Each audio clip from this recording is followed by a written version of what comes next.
नमस्कार दोस्तों, education classes Ramu में आपका स्वागत करता हूं। दोस्तों, आज की वीडियो हमारा वर्तमान भारतीय समाज और प्रारंभिक शिक्षा से रिलेटेड अगला टॉपिक होगा और वो होगा वर्धा शिक्षा। तो ध्यान रखिएगा, आज हम पढ़ेंगे वर्धा शिक्षा को। एक चीज आपको बता दें कि वर्तमान भारतीय समाज और प्रारंभिक शिक्षा के अंतर्गत जितने भी टॉपिक आते हैं उन सभी टॉपिकों की वीडियो में बारी बारी से बना रहा था। इससे पहले हमने हाल ही में एक वीडियो बनाया था हाटांग समिति 1929। तो अगर आप उस वीडियो को नहीं देखे होंगे तो प्लेइंग लिस्ट बनी हुई है, जाकर आप वहां से देख सकते हैं वर्तमान भारतीय समाज और प्रारंभिक शिक्षा के नाम से। तो ध्यान रखिएगा। और एक चीज आपको बता दें कि अगर आप प्राइमरी सुपर टेट शिक्षक भर्ती से तैयारी करते होंगे तो ये टॉपिक जो है शिक्षण कौशल के अंतर्गत आने वाला एक पाठ होता है, जो कि शिक्षण कौशल से 10 नंबर का प्रश्न प्राइमरी सुपर टेट में बनता है। याद रखिएगा, बीएड में भी टॉपिक है और बीटी से भी टॉपिक है, तो उन लोगों के लिए भी ये महत्वपूर्ण होगा। तो आज का हमारा टॉपिक होगा वर्धा शिक्षा, जिसको बुनियादी शिक्षा हम कहते हैं। वो आज का हमारा टॉपिक होगा। वर्तमान भारतीय समाज के शिक्षा के अंतर्गत ये मोस्ट इंपोर्टेंट टॉपिक है, तो ध्यान से इस वीडियो को देखिएगा। काफी मोस्ट इंपोर्टेंट टॉपिक है क्योंकि गांधी जी ने इसको बनाया था, तो ये तो और ही मोस्ट इंपोर्टेंट हो जाता है, गांधी से रिलेटेड है। तो देखिए, अब हम बात करते हैं बेसिक शिक्षा, बुनियादी शिक्षा के बारे में। तो थोड़ा चीजों को समझिएगा। देखिए, हम क्या कह रहे हैं कि बेसिक शिक्षा, वर्धा शिक्षा की ध्यान रखिएगा कि 1937 में आया था। ये चीज को सन भी ध्यान रखेगा। वर्धा जो है महाराष्ट्र का एक जगह है, वहां पर इस शिक्षा सम्मेलन हुआ था, तो इसीलिए इसको वर्धा शिक्षा भी कहा जाता है। तो ये पॉइंट को ध्यान रखिएगा। बाकी चीजें अगर हम बात करें तो उस समय की शिक्षा व्यवस्था के आधार बनाकर हम बात कर रहे हैं कि उस समय की शिक्षा व्यवस्था या देश की समाज को अगर आगे बढ़ना है तो उसके लिए ये 3 पॉइंट काफी महत्वपूर्ण होते हैं, जो देखिएगा। पहला पॉइंट है कि उचित शिक्षा वह है जो व्यक्ति और समाज दोनों का विकास करती हो। दूसरा पॉइंट है कि शिक्षा बालकों के अनेक प्रकार की योग्यता और क्षमता लाती है। और तीसरा पॉइंट है शिक्षा के द्वारा बालकों में सामूहिक लगाव, सामाजिक संबंधों के महत्व को समझने की समझ विकसित करती है। तो किसी भी देश की संस्कृति सभ्यता को अगर आगे बढ़ाना है तो शिक्षा का अति महत्वपूर्ण होना आवश्यक है। इस पॉइंटों से हमें ये ज्ञान मिलता है। लेकिन उस समय का होता क्या था कि अंग्रेज जो थे वो अपनी संस्कृति, अपनी शिक्षा, अपनी व्यवस्थाओं को भारत में समाज में ठोकना चाहते थे। मतलब अपनी संस्कृति सभ्यता से भारतीय संस्कृति सभ्यता को जोड़ना चाहते थे। उसी को वो आधार बनाकर महात्मा गांधी ने अपना जो है एक भारतीय संस्कृति के अनुसार शिक्षा व्यवस्था लाने का प्रयास करते हैं। एक थोड़ा सा छोटा सा प्रयास करते हैं। तो महात्मा गांधी ने अपने शैक्षिक विचारों को खुली बहस कराने के उद्देश्य से 22 अक्टूबर 1937 को, ध्यान रखिएगा, 22 अक्टूबर 1937 को वर्धा नामक स्थान, महाराष्ट्र का एक जगह है, वर्धा नामक स्थान पर अखिल भारतीय राष्ट्रीय शिक्षा सम्मेलन का आयोजन करते हैं। अब होता क्या है कि इस शिक्षा सम्मेलन में काफी महान पुरुष होते हैं, जैसे कि सामाजिक सुधारक होते हैं, साहित्यकार होते हैं, जो आप कह सकते हैं कि नेता होते हैं। इसमें मर्मज्ञ जो व्यक्ति होते हैं, जो ज्ञानी व्यक्ति होते हैं, इस शिक्षा सम्मेलन में भाग लेते हैं। तो ध्यान रखिएगा, इस शिक्षा सम्मेलन में ऐसे व्यक्ति भाग लेते हैं।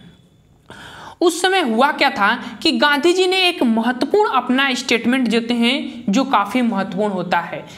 ये पूछा भी जाता है, तो ध्यान रखिएगा, इसका जवाब भी आप लोगों को ध्यान से देना है। कई बार पूछा गया है। गांधी जी ने अपना स्टेटमेंट दिया था कि यदि मुझसे कोई पूछे कि शिक्षा का उद्देश्य क्या है, तो मैं उत्तर दूंगा कि चरित्र का विकास जो है, किसी भी मनुष्य का, व्यक्ति का चरित्र का विकास ही शिक्षा का उद्देश्य है। तो शिक्षा क्या करती है? किसी भी व्यक्ति के चरित्र का विकास करती है। पहला इनसे इंपॉर्टेंट स्टेटमेंट है जो काफी पूछा जाता है। उसके बाद दूसरे स्टेटमेंट पर चलते हैं, और दूसरा इनका स्टेटमेंट है क्या कि ध्यान से देखिएगा, दूसरा इनका स्टेटमेंट है कि शिक्षा से मेरा अभिप्राय बालक मनुष्य में जो श्रेष्ठतम है उसका संपूर्ण विकास अर्थात शारीरिक, बुद्धि, आत्मा तीनों का विकास करना। केवल साक्षरता को शिक्षा नहीं कहा जा सकता है। केवल साक्षरता को आप शिक्षा नहीं कर सकते कि आप किसी चीज का ज्ञान आप अपने अंदर ले लिया तो आपका विकास हो गया। जब तक वो आपके शारीरिक, बुद्धि मतलब कि सार्वंगिक विकास नहीं करता है तब तक वो शिक्षा नहीं कहा जाएगा। ये गांधी जी का मोस्ट इंपोर्टेंट स्टेटमेंट है। इन्होंने कहा था कि किसी भी व्यक्ति के विकास में उसके संपूर्ण विकास होना काफी महत्वपूर्ण होता है, जिसको हम सर्वांगीण विकास कहते हैं। सर्वांगीण विकास के अंतर्गत अगर हम बात करें तो शारीरिक शिक्षा भी आ जाता है, शारीरिक विकास भी आ जाता है, मानसिक विकास भी आ जाता है, सामाजिक विकास, आर्थिक विकास, राजनीतिक विकास और आध्यात्मिक विकास, इन सभी का विकास होना चाहिए, वहीं को हम शिक्षा कह सकते हैं। महात्मा गांधी का ये डायरेक्टली स्टेटमेंट था जो काफी मोस्ट इंपोर्टेंट थे। अब उस समय जब हटांग समिति आई थी, हटांग समिति कर रहे हैं, वर्धा शिक्षा आया था, तो उसके अध्यक्ष बनाए गए थे और वो थे हमारे डॉक्टर जहांगीर हुसैन। याद रखिएगा, डॉक्टर जहांगीर हुसैन भारत के राष्ट्रपति भी रह चुके हैं और ये ऐसे राष्ट्रपति थे इनके कार्यकाल में भी इनकी मृत्यु हो गई थी। तो बेसिक शिक्षा को वर्धा शिक्षा, उसका अध्यक्ष जो है डॉक्टर जहांगीर हुसैन को बनाया गया था या इनकी अध्यक्षता में इस योजना को प्रस्तुत किया गया था। तो ध्यान रखिएगा। आगे चलते हैं और इस वर्धा शिक्षा का कई नाम है, उस नाम को थोड़ा समझ लेते हैं। जैसे इनके कौन कौन से नाम हैं, तो वर्धा शिक्षा सम्मेलन, बुनियादी शिक्षा, इसको हम बेसिक शिक्षा भी कह सकते हैं, और नई तालीम शिक्षा और वर्धा योजना भी कह सकते हैं। इसके कई नाम होते हैं। अब हुआ क्या कि उस स्थान पर यह शिक्षा व्यवस्था आई थी, तो वर्धा शिक्षा। बेसिक शिक्षा, बुनियादी शिक्षा इसलिए कहा जाता है क्योंकि एक व्यक्ति के बेसिक आधार, जो निचला स्तर होता है ना, एक ग्राम का जो स्तर होता है, गांव का जो स्तर होता है, उसको इस शिक्षा व्यवस्था में काफी बातें कही गई थी, इसीलिए इसको बुनियादी शिक्षा या बेसिक शिक्षा भी कहा जाता है। तो इससे हो जाएंगे। आगे चलते हैं और अगला इससे इंपॉर्टेंट पॉइंट है, इन्होंने क्या क्या अपना रूपरेखा में बताए थे, सुझाव क्या दिए थे, उसको हम बात करते हैं। जैसे इनका पहला पॉइंट था कि 7 से 14 वर्ष तक के बच्चों को अनिवार्य एवं निःशुल्क शिक्षा मिले। पहली चीज इन्होंने कहा था कि 7 से 14 वर्ष के बच्चों को अनिवार्य एवं निःशुल्क शिक्षा की बात कही थी। उसके बाद शिक्षा का माध्यम मातृभाषा होना चाहिए। अंग्रेजी की बात इन्होंने कहा ही नहीं था, मातृभाषा होना चाहिए, लेकिन अंग्रेज जो है अंग्रेजी को भी प्रेफर कर रहे थे। अगला पॉइंट, संपूर्ण शिक्षा किसी आधारभूत शिल्प व उद्योग पर आधारित होना चाहिए। तो याद रखिएगा बेसिक शिक्षा, अब यहाँ पॉइंट ये है कि आधारभूत शिल्प और उद्योग पर आधारित होना चाहिए। जैसे कि इनके समय की जो भी व्यवस्थाएं थी, जैसे चरखा ये चलाते थे, तो एक बेसिक होता है ना कि जिससे व्यक्ति अपने जीविका को उपार्जन भी कर सकता है और शिक्षा भी ग्रहण कर सकता है, वो इन्होंने आधार बना था कि संपूर्ण शिक्षा किसी आधारभूत शिल्प और उद्योग पर आधारित होना चाहिए। इससे व्यक्ति अपना जीविकोपार्जन भी कर सकता है। अगला पॉइंट, शिक्षा शिल्प का चुनाव बच्चों की योग्यता और रुचि के आधार पर होना चाहिए। आप वो किस क्षेत्र, कौन सा शिल्प करना चाहते हैं, कौन सा व्यवसाय करना चाहते हैं, उसकी योग्यता और रुचि के अनुसार जो है वो होनी चाहिए। और अगला पॉइंट है कि बच्चों द्वारा बने शिल्प को बेचा जाए और उससे आर्थिक लाभ स्कूल में व्यय किया जाए। मतलब बच्चे जो अपने शिल्प के माध्यम से जो भी चीजें बनाएंगे उसको बाजार में, समाज में उसको बेचा जाए और उस पैसे को उस स्कूल पर व्यय किया जाए जिस स्कूल के बच्चे उस चीज को बनाए हों।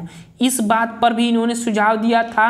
और अगला पॉइंट में इन्होंने सुझाव दिया था कि शिल्प की शिक्षा में आर्थिक महत्व के साथ साथ सामाजिक और वैज्ञानिक महत्व पर भी ध्यान दिया जाए। शिल्प के साथ साथ इन पर यह सुझाव देने की बात जो है गांधी जी ने कहा था कि आर्थिक और सामाजिक महत्व पर भी ध्यान दिया जाए। अब देखिए, अब होता क्या है कि जब इन्होंने ये अपना पूरा सुझाव दिए तो अब इनके भी सुझाव के कुछ गुण होंगे, कुछ दोष होंगे, क्योंकि हर समितियां आती थी तो उनके कुछ गुण या कुछ दोष होते थे। तो अब इनके कुछ गुण और कुछ दोष को देखते हैं। जैसे देखिए, शिक्षा का माध्यम मातृभाषा, ये पहला इनका गुण हो जाएगा। उस समय के आधार पर, क्योंकि अंग्रेज अपनी शिक्षा व्यवस्था को काफ़ी प्रीफर करते थे। दूसरा, छात्रों को आत्मनिर्भर बनाने की योजना थी क्योंकि हस्तशिल्प जो है वो एक आत्मनिर्भर बनाने की योजना ही कहा जा सकता है, जिससे व्यक्ति अपने जीविकों का पार्जन कर सकता है। उसके बालक का सर्वांगीण विकास पर बल देना चाहिए। ये शिक्षा व्यवस्था जो है बालक के सर्वांगीण विकास की बात करता है, ये भी पॉइंट।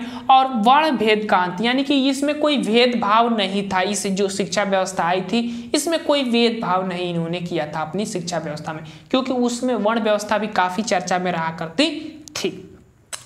अगला पॉइंट, विद्यालय और समाज को निकटता का संबंध होना चाहिए। विद्यालय और समाज में जो है निकटता का संबंध होना चाहिए, तभी जो है शिक्षा व्यवस्था को आगे बढ़ाया जा सकता है। इन्होंने इनकी जो शिक्षा व्यवस्था थी उसमें गुण थे। उसके बाद आर्थिक दृष्टिकोण से ये भी एक देखा जा सकता है कि जो शिक्षा व्यवस्था में जो भी बच्चों के द्वारा वस्तुएं बनाई जाती थी, शिल्प बनाए जाते थे, उसको बाजार में बेचकर स्कूल पर खर्च किया जा सकता है। तो आर्थिक दृष्टिकोण से ये काफी महत्वपूर्ण था बेसिक शिक्षा। तो ये गुण हो जाते हैं। उसके बाद इनके दोष की बात कर लेते हैं। दोष की बात करेंगे तो इसमें पहला पॉइंट आ जाता है कि ये अपूर्ण योजना है। अपूर्ण योजना का मतलब ये था कि ये योजना लागू ही नहीं हो पाई। क्यों नहीं हो पाई? कि उस समय जो है जैसे ही ये योजना गांधी जी द्वारा लाया गया था, और शासन व्यवस्था तो अंग्रेज का है, तो अंग्रेज जब इसको चाहेंगे तभी लागू होगा। अब उसको लागू कराने के लिए अंग्रेजों से काफ़ी इस पर मशक्कत करनी पड़ती थी। उस समय के आधार पर हम बात कर रहे हैं। लेकिन हुआ क्या था कि 1939 में द्वितीय विश्व युद्ध प्रारंभ हो गया था। अब जो अंग्रेज थे वो द्वितीय विश्व युद्ध में बिजी हो गए थे, जिससे इनकी शिक्षा व्यवस्था पर कोई फोकस ही नहीं कर पाया था। ठीक, तो ध्यान रखिएगा, इसीलिए इसको अपूर्ण योजना माना जाता है।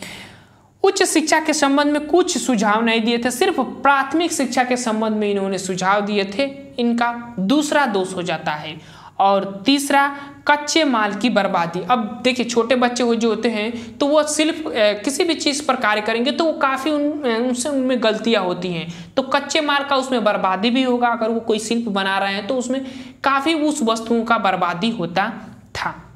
और इसका अगला दोष था कि केवल मातृभाषा को महत्व दिया गया था, और मातृभाषा एक सीमित क्षेत्र में ही होता है। मान लीजिए हमारे क्षेत्र में भोजपुरी बोला जाता है, तो अगर भोजपुरी की बात करें तो एक सीमित क्षेत्र हो जाता है।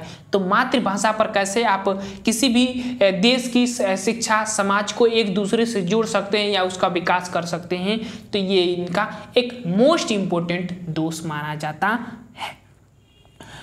अब देखिए, यही थे गांधी जी के बेसिक शिक्षा के इम्पोर्टेंट पॉइंट। हालांकि ये योजना लागू नहीं हो पाई। मैंने बताया कि अब उस समय अंग्रेजों का शासन हुआ करता था और अंग्रेज चाहेंगे तभी ये चीज़ें लागू होगी। और दूसरा बात ये हो गया था कि द्वितीय विश्व युद्ध प्रारंभ हो गया था, तो अंग्रेज उसमें बिजी हो गए थे। तो इससे ये जो है इनकी शासन व्यवस्थाएं जो है मतलब इनकी शिक्षा व्यवस्था योजना जो बनाई गई थी वो लागू नहीं हो पाई थी। तो इतना इंपॉर्टेंट पॉइंट था इनसे रिलेटेड। इसमें कोई भी अगर कमी हुई तो जरूर आप कमेंट बॉक्स में बताइएगा। मैंने अपनी तरफ से पूरी कोशिश किया हूं कि आपको इसको डिटेल में पढ़ा दिया जाए। तो चलिए दोस्तों, हम वीडियो को समाप्त करते हैं। वीडियो पसंद आए तो चैनल को लाइक शेयर सब्सक्राइब आप जरूर करिएगा। Thank you for watching this video.